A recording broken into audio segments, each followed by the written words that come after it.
Bonjour, je m'appelle Jacinthe Laforte et ce matin, dans la lumière matinale, je vais vous parler d'un des outils proposés par Julia Cameron dans son livre The Artist's Way, qui a été traduit en français par Libérer votre créativité, les pages du matin.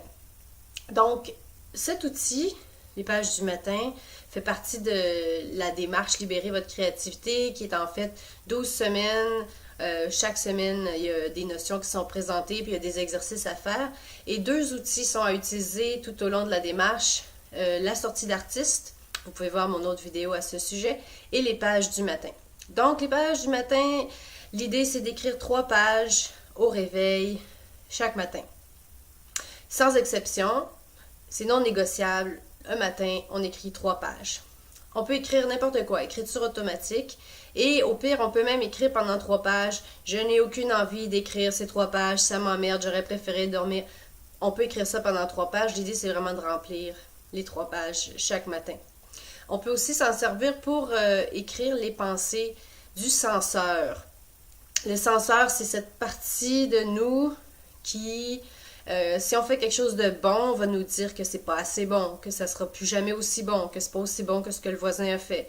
Quand on fait quelque chose de moins bon, en tout cas, quand c'est la première fois qu'on fait quelque chose, qu'on est en train de l'apprendre, mais là, c'est sûr que le censeur, il nous sacre toute une raclée parce que pour lui, il faudrait qu'on soit déjà rendu plus loin. Alors, on peut écrire les pensées du censeur dans nos pages du matin. Donc, on peut être en train d'écrire « Mon censeur me dit que c'est complètement stupide d'être en train de faire des pages du matin, que ça sert à rien. » Bon. Donc, ça peut servir à ça aussi. Le but de faire ce travail d'écriture chaque matin, c'est de faire un nettoyage de nos pensées, nettoyage aussi de tout ce qui peut nous travailler par en dessous et dont on n'est pas toujours conscient.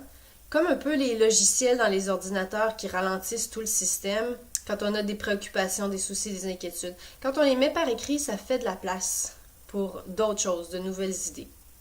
Julia Cameron associe aussi cette pratique-là à une sorte de méditation parce que ça nous reconnecte dans le fond à ce qui est en nous. Ça nous reconnecte à notre pouvoir aussi d'agir. Comme elle dit, quand on chiale pendant plusieurs semaines sur un sujet par écrit, il y a des chances qu'on ait envie d'aller vers une solution. Quelques mots sur le censeur. Julia Cameron explique que c'est notre cerveau gauche qui est ce censeur-là.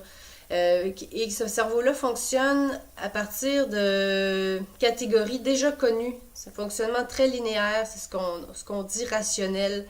Et dans le fond, il veut notre sécurité. Ça sert à se méfier de tout ce qui est différent.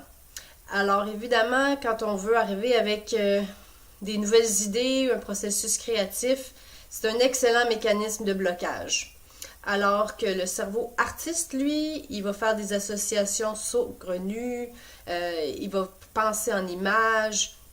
Donc, on a besoin d'écrire ces pages-là pour prendre une distance avec ce cerveau gauche qui est linéaire et restrictif.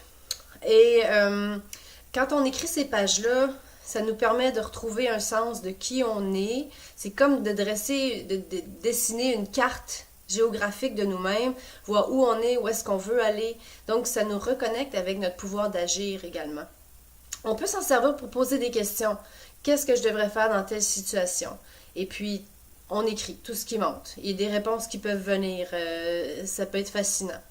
Et puis, Julia Cameron nous invite à personnaliser notre censeur, à le voir comme un serpent, comme une espèce de monstre, de le mettre en dessin et puis de faire un gros X dessus pour prendre une distance avec lui et puis pas le laisser nous empêcher d'écrire. Parce qu'en fait, ces pages-là, très utiles pour toute personne, peu importe quel est notre moyen d'expression, ou même si on ne l'a pas encore découvert, que ce soit la danse, la cuisine, la coiffure, la peinture, la sculpture, même si on n'est pas dans les mots, même si notre art, c'est pas les mots, c'est très important de faire les pages du matin parce que c'est un entraînement à composer avec ce censeur-là qui nous dit qu'on ne devrait pas ou qu'on n'est pas assez bon. Donc, ce censeur-là, si on l'approche un peu plus avec l'approche de la communication consciente et du focusing, C'est pas Julia Cameron qui parle de ça, c'est d'autres démarches que j'ai dans d'autres cordes à mon arc. Moi, j'aime bien le voir comme simplement une partie de moi qui fait de son mieux pour répondre à des besoins. Donc, quand le censeur se manifeste, j'essaie de lui accorder une attention bienveillante et d'avoir un petit dialogue avec lui du genre ah, ok, si j'entends bien ce que tu me dis, tu trouverais que ce serait plus sûr de pas envoyer mon texte à ce concours-là, par exemple, parce que tu voudrais tellement être sûr que personne va rire de moi, puis à quelque part, tu voudrais préserver mon estime, est-ce que c'est ça? Puis là, ça peut dire en dedans, oui, parce que dans le fond, les parties de nous, quand on leur accorde une attention bienveillante, empathique, ça les désamorce complètement. Et puis, ils n'ont plus besoin de dire non, non, non. Ils sont calmés. Donc, c'est une autre approche que j'aime prendre pour regarder le censeur. Donc, parce qu'en fait, c'est ça, le censeur, c'est comme un parent bien intentionné qui penserait que la meilleure façon de protéger son enfant, c'est de le laisser dans un garde-robe. Mais on peut penser qu'il va manquer des petits bouts, des petits bouts de nourriture, de découverte, d'apprentissage, de liberté à cet enfant artiste-là quand il est dans le garde-robe.